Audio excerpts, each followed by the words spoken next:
आमचं खूप तुटपुंज्या मानधनावर आमचं परिवार अवलंबून आहे आणि दर महिन्याला प्रत्येक कर्मचाऱ्यांचा 1 तारखेला पगार झालेला पाहिजे असं आमचं संचालकचं एक पत्र आहे। आणि 1 तारीख नाही तर ठीक आहे 1 ते 5 तारखेपर्यंत कोणताही कर्मचारी थांबू शकते, परंतु अडीच महिने होऊन राहिले आणि पूर्ण वर्ष झालेला आहे, कोणताही पगार जे आहे ते 1 तारखेपासून 5 तारखेपर्यंत झालेला नाहीये। कोणताही सण झालेला आहे, परंतु त्या सण साजरा करण्याकरिता आमचे जे कर्मचारी आहे ते वाट बघत असतो, आज होणार आहे, उद्या होणार आहे, अशी दर दिवाळीला दर कोणताही आपला हे कार्यक्रम असला तरीही कोणत्याही कार्यक्रमला आम्ही उपस्थित राहू शकत नाही, कारण आमच्याकडे पगारच नाही आहे।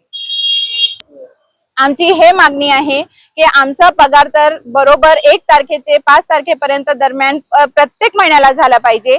आपल्याकडे ग्रँट नाही आहे असं आम्हाला सगळ्यांकडून असं कळविण्यात आलेलं आहे, परंतु सरकारकडे जर एवढे कर्मचाऱ्यांना तुटपुंज्या मानधनावर जर काम करत असताना त्यांना तुम्ही पगार देऊ शकत नाही आणि त्यांच्याकडून पूर्ण काम करून घेतात, आशा वर्कर असो किंवा फार्मासिस्ट असो, औषधी निर्माता असो, डॉक्टर असो, ते आपला पूर्ण सेवा जे आहे ते शासनाला देत आहे, परंतु पगार मानधन जे आहे ते प्रत्येक 1 ते 5 तारखेपर्यंत झाला पाहिजे। आणि तसंच आमचा एक GR निघालेला आहे 14 मार्च 2024 ला की 10 वर्ष पूर्ण झालेले कर्मचाऱ्यांना अधिकाऱ्यांना परमनंट म्हणजे समायोजन करून घेण्यात येईल, परंतु आतापर्यंत फक्त 2च कॅडरला समायोजन करून घेण्यात आलेलं आहे।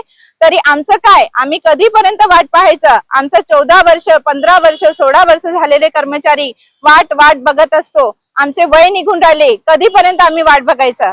तर आमचं एकच हे सांगायचं आहे शासनाला, आमची हे मर्यादा तुम्ही कधीपर्यंत बघणार आहे? आणि आमचे जे मूळ बाळ आहे त्यांचं पण शिक्षण आहे ते पण कसं करणार आहे? आणि एवढं तुटपुंज्या मानधनावर काम करायचं आणि तुम्ही काम केल्यानंतरही पगार नाही द्यायचं, पण हे आमची कधीपर्यंत मर्यादाची बघणार आहे? तरी आता तर 2 दिवसाचा संप केलेला आहे, परंतु 23 तारखेपासून आमरण उपोषण नागपूरला संविधान चौकला आम्ही बसणार आहोत।